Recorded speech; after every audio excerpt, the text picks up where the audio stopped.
Hello and welcome to the eCom Ops podcast. My name is Norbert. I'm your host, and today I'd like to welcome John Roman. Hi, John. Hey Norbert, how are you? I'm fine, thank you. How are you, John? Doing well. That's great. Wow, John has such a great tool, business, the BattlBox. It's really amazing. It's a niche, but John, tell us a bit more about that.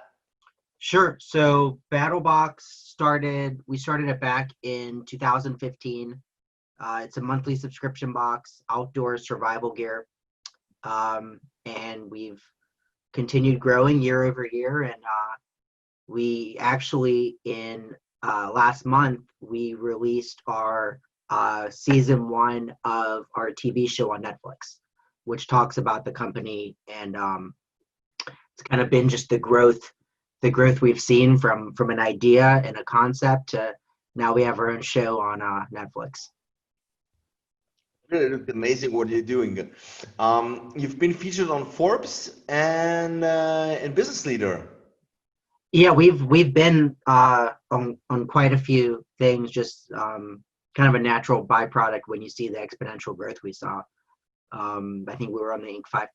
5000 last year. We've won Best Men's Subscription Box in a few different award ceremonies. So yeah, I think we're on to something at this point.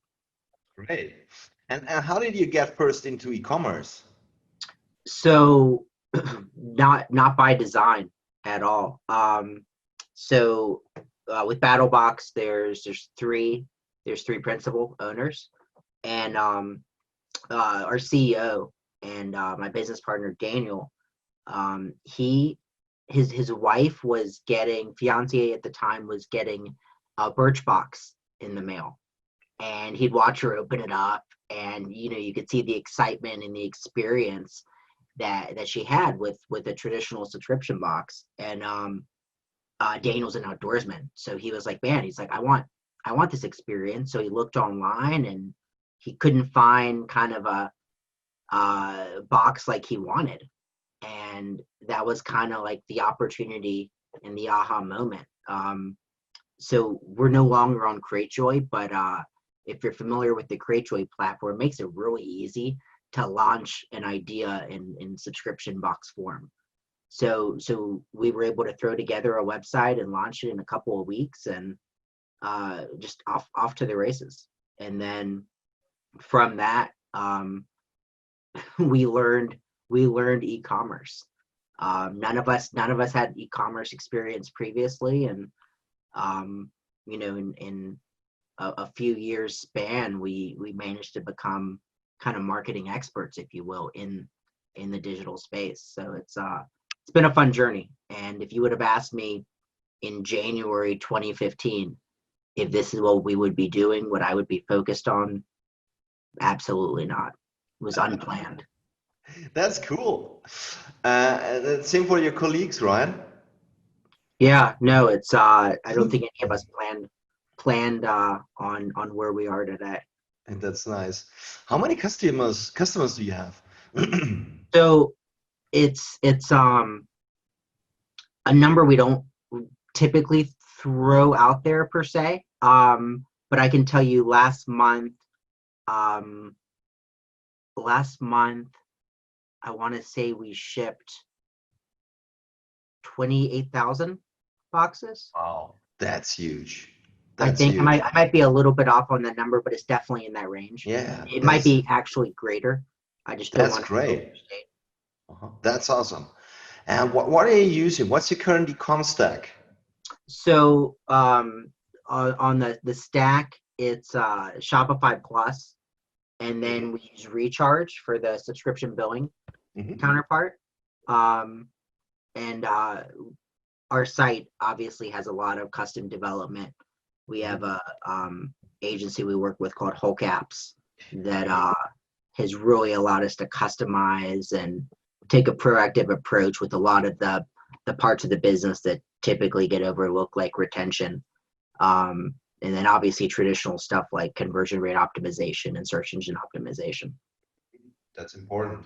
And how did you start? Did you start with Shopify and then upgrade it to Plus, or did you dive right away into Shopify Plus? So we dived straight into Shopify Plus. So we were on Cratejoy for the first two years, and we outgrew them. And I think at the time we were their largest merchant, and Cratejoy was great to get us from A to B. But as we were looking at what was important for us on kind of business initiatives moving forward, we wanted to kind of diversify and have a strong marketplace, just one-time traditional e-commerce shop. And there were a couple other things we wanted to, and the reality, we weren't going to accomplish it and build it how we wanted to on Cratejoy. So we were actually planning and not too far along. We were a couple months along into building our own platform. And then Shopify, I think, randomly reached out to us in a campaign, and we engaged, and we quickly realized that everything Shopify was doing, made sense, and it was something that sounded good for the business. And obviously making that choice, 2.5, 3 years ago, and seeing where they've come in that short span too, kind of solidifies that we made the right decision to go to Shopify.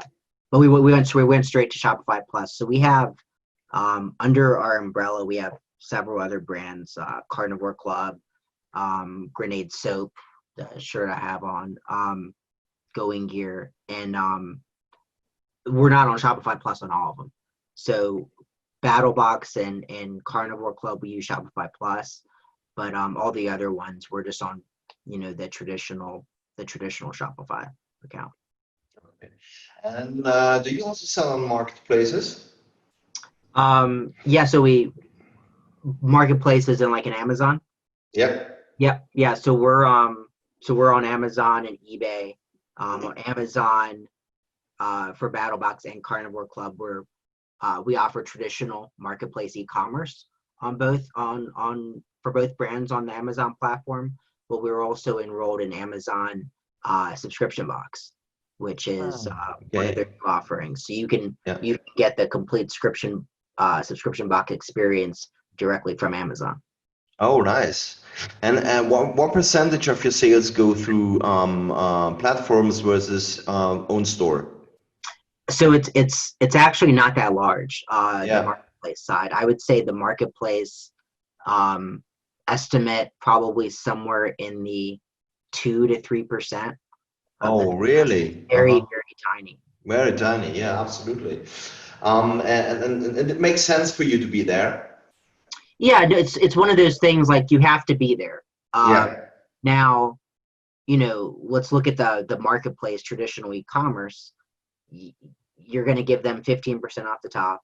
You have to do fulfilled by Amazon, right? You don't have a choice there. If you don't, good luck getting momentum and picking up steam. So that's another 15%. So to give away 30%, that's not super attractive. It is dependent on your business and your margins. It might be great. But if we're not running insane, ridiculous margins, we can focus. We do it, but we don't focus on the marketplace. We focus on bringing them to our site because it's a better margin. We can acquire customers for a fraction, and the end result is more profitability for us. I understand, yeah. And of course you're maybe listing on Google Shopping or so, or Facebook Shop? Yeah. So we're on Google Shopping. Facebook Shopping we are not on. One of the interesting things about BattlBox is, even though all of our ads are in policy, and I actually wrote about this on my blog today. It gets published tomorrow, but we have a really interesting relationship with Facebook. So we're all of our ads, full compliance and policy. It's a subscription box, outdoor gear, adventure gear. It's gear to get you outside, right? And everything that has to do with outside. But that means occasionally there's a knife in our box. Now it's not for a weapon use. It's for a practical use if you're camping, right? Yeah. But a knife is technically a weapon. So we have a very, very, very complicated relationship with Facebook. Very good described. Yeah, it's Yeah, complicated. I know what you mean. I understand, yeah. And do you have a specific person in your team that is focused on operations? Yeah, so we and it's you don't hear it too often, but our fulfillment, warehousing, everything's done in house. So Wow. we have two 13,000 square feet warehouses. One Wow. is one that we own, the company owns, and that is where our entire operation staff is. Our team that does the pick and packing, team that does assembly, the operations that works closely with me on the tech side and making sure that everything we code actually works and spits out on the back end to them correctly. And then the other 13,000 square foot we actually just got, and we're just leasing that, and it's purely just for excess inventory that we don't need immediately. Yeah. Okay. And how many people do you have that do the picking and the packing? I mean, 28,000 packages in the last month. That is quite a lot of work. Yeah, no, it's a lot of work, and then with everything regarding the pandemic and COVID, it's a challenge. I'm glad that I'm not on the day-to-day nonstop over there, because I know it's been a challenge. So we're actually so we're located, or two of our offices are in Georgia, in the States, and one of them is in a college town. So and it's ironically where we all went to school.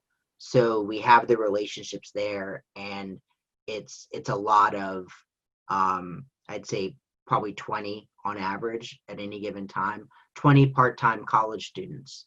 Oh, Um, wow. they're not full-time. They want to earn some beer money, and we give them an opportunity to help us build the boxes during the busy time, um, and then of course we have full-time staff down there as well. But it's about 20 that are always like packing the boxes, shipping stuff out. Ship worldwide or just in the States? So it's a good question. And so right now, as of today, August 13th, we ship just in the US and Canada. But hopefully by the end of this week, we'll be launching in all of Europe and Australia. Oh. So And the shipping goes from the US, or do you have local storages? so right now, initially, it's going to be US, Mhm. and if we see success in a certain country, right? So if a certain country picks up and we see a lot of success there, I think at that point we'll have to figure out how do we get an actual facility there, because the shipping costs are not fun. Nobody wants to pay duties. Like it's just not it's not the best customer experience. So as soon as we see success somewhere, I think the logical next step is figuring out how do we bring the product over there and make it a better experience for the customer. Yeah, understand. And what do you do that you ensure that your customers really have currently a good and awesome experience with your brand? So we have a few pillars of things for it at our company that just are of the utmost importance, and customer service and customer experience are at the front. So we do a lot of things. We have a lot of touches. When someone signs up, sure, there's a welcome series automation email. There's also manual outreach from our customer service team, typically one of the leaders, and they're introducing themselves as well. And it's just simply an actual email. It's not automated. It's a manual email that we do because we want to form that bond.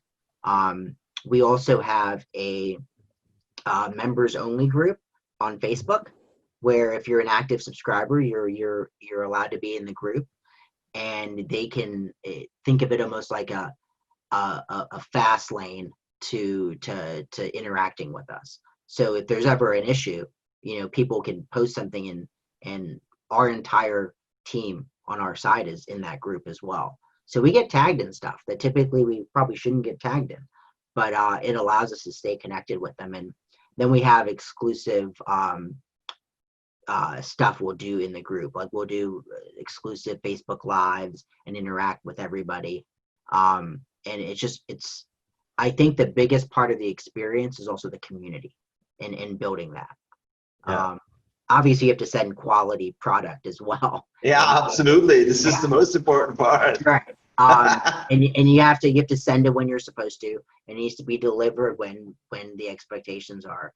But if you can do both of those and you can build a good community, they all kind of just mesh together so well. Uh-huh. And what role does automation play in your operations? So we have a certain degree of automation, but if you saw our warehouse, we're a lot of stuff is old school. Like we have the traditional assembly line, and a box is coming down, and if I'm on the line that day, I have item 1 of maybe 12 that are going in the box, and it comes down and I'm manually grabbing it and I'm putting it in there. And then at the end we actually have we don't even have a machine putting the label on. We have a guy sticking the label on. Sticking the label, cool. Yeah. So we do a lot of stuff manually. And in terms of technical automation, so that let's say order coming in, is there anything that goes directly to your shipping centers or to the accounting or what else? Yeah, so when it comes to that side, we're very, very, very bleeding edge when it comes to tech. So we have obviously everything flows through. So we use ShipStation on our back end for the management of the shipments. So because we have several brands, obviously they have to flow through into different sections, but it's the same warehouse facility that's fulfilling it. So we have different teams. But we have multiple so we have obviously some computers in the front end in the office for the team, but then we have workstations throughout the actual warehouse based on that brand where they can pull everything up and everything's flowing through correctly to them and printing. So it's a very smooth process. And when I sign up today for a box, is there a chance for me to get the old boxes, or do I jump in at some point of a subscription and do I get it anyway, or how does this work? Sure. So we're up to mission 66 right now, and we started at 1, and month 2 was 2, month 3 was 3. So we've come a long way. We've actually switched how we've done that a few times. We used to, around mission 13, so shortly after year 1, it was a welcome box, and you always got mission 13 as your first mission, and then the following month you would fall in line with the current mission everybody else was getting. We then continued that. We had a new mission that was the new welcome box mission, which I think was 34, and then shortly after that we made a change where when you signed up you got to select a past mission. So we'd have a pop-up post-purchase, and you'd pick your first mission, and it was you could get the current mission, or you could get one of our past missions. And we had a bunch of different options when it came to past missions. Sending out over 60. Post-COVID, we sold out of all of our past missions. We have no inventory, and with traditional operational challenges when it comes to supply chain right now, we're lucky just to get the current inventory in. And so now when you sign up, you are given an option. And so right now we just shipped out mission 66. When you sign up today, you have the option of mission 65 or surprise me. And if we do have some kind of random past mission, we'll send that to you, and then the following month you'll fall in line with everybody else and get 67. Now the tech we built post checkout when they get 65 or surprise me, we can swap that out and change that in real time. Takes less than a minute. And so if we do end up having extra 66, we can then give them two options, 65, 66, or a surprise me. So it's built by design where we can audible as needed based on inventory levels. How do you build those missions? Do you sit together, drink a beer, be outside at the bonfire?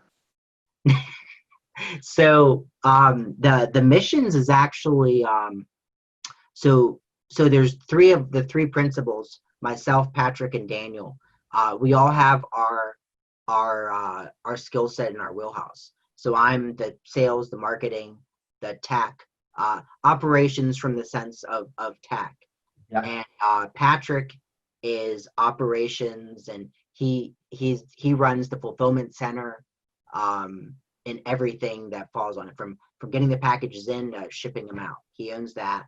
And then Daniel, the guy that came up with the idea, him and his team, they come up with the boxes. Where I'm not even involved. Patrick's not even involved in coming up with the boxes. Daniel has that ability to build these. I don't know how he does it, but him and his team are able to. And spoiler alert, if you watch the show on Netflix, you can see a little bit into the process of all the testing we do on product, to ensure its quality before we put it in the box. Now it's a TV show, so there's probably more explosives that would happen than a traditional Tuesday.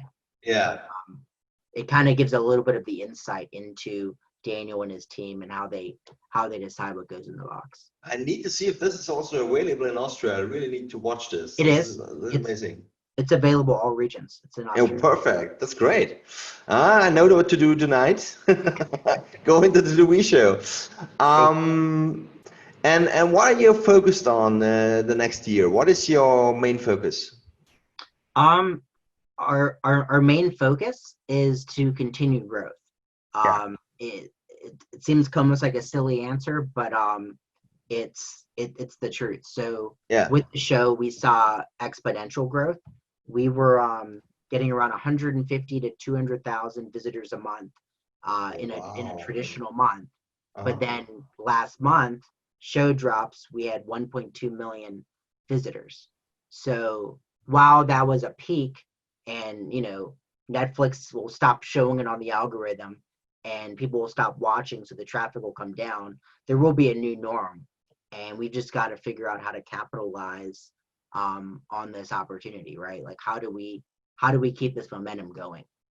Something that really makes sense that you're on Shopify. I always hear from people about the stability of Shopify and that it really doesn't break. Did you see the same thing? So did it break at some point, or no. everything? No. So we haven't had any major outages. There's been an occasional once or twice where the back end, the management was down, but we've never had our actual front customer facing website go down. And that's really amazing. Yeah, so it's been a great experience. When we were prepping for the show, we had some meetings with them. So we have an office in Toronto, and they have an office in Toronto. Just when I was up there, we met with our Shopify MSM in person, and we were kind of going through the game plan, making sure, with this traffic we're expecting, what's our plan? Are we going to be okay? And they kind of showed us and talked us through some of their infrastructure they have, and the redundancy and disaster recovery. They have customers that are processing during a peak time when there's a flash sale. They might be processing up to 2,000 transactions in a minute. And they explain their infrastructure allows that. And, I was worried about the uptick of a million visitors in a month. If we sold 2,000 products in a minute, we'd be sold out in a short period of time, and we would just be done for another 90 to 120 days so we could get new product. So Yeah, when the they showed us same. that, yeah. These are amazing numbers. So that's really great. Who has taught you the most about e-commerce in your career? It's not the good answer that everyone wants to hear, where I can say, check out this person. It's self-taught. Yeah. It really is self-taught, and it's a group think, group effort, where I'll go to a e-commerce conference and I'll talk to 10 people that all had valuable insight and are very smart people on the top of their game, and I'll take a little tidbit of a best practice he said and a best practice he said, and this sounded like a best practice, but if we tweak it, we can make it even better. And it's just staying tuned to everything and self-taught. People have great ideas, but not all great ideas apply to your business, and it's a lot of trial and error. And we're always testing, right? Like, we're running at all point multiple A/B tests and multivariate tests, and not just traditional on the website. We're doing it all throughout our business. And yeah, it's not a single person. It's literally just trial and error and us learning it ourselves through experience. Yeah, Experience is the best lesson you're gonna get. absolutely. Yeah, and Google. And Yeah, use Google. Learn how to use Google and ask questions. right. Um, for the audience, give us again, how can I find your show on Netflix? Sure. So just open up Netflix. It's all regions. The show's called Southern Survival. You could type in BattlBox and it's still gonna pop up too. But the Thank show's you. called Southern Survival, and it's streaming season 1, 8 episodes. They're about 30 minutes apiece, so you can binge the whole thing in a long evening. Yeah, great. Thank you so much for your time, John. It was really a pleasure talking to you, learning more about your product, about BattlBox. I didn't expect that you're on Netflix. It's really great. And I just can agree to what you said. So going out to e-commerce conferences, talking to people, learn from them, improve things, try to implement new things, make it better, and simply grow. Yeah, and you're right on your point about Google. I can't tell you how many times a day I ask Google something, and there's 4 or 5 people that have written articles about it, Yeah, that have their it's self-learning is where it's at. Norbert, thanks so much for having me. This was a lot of fun. absolutely. Thanks again and have a great time. Bye bye. Thanks. Have a good one.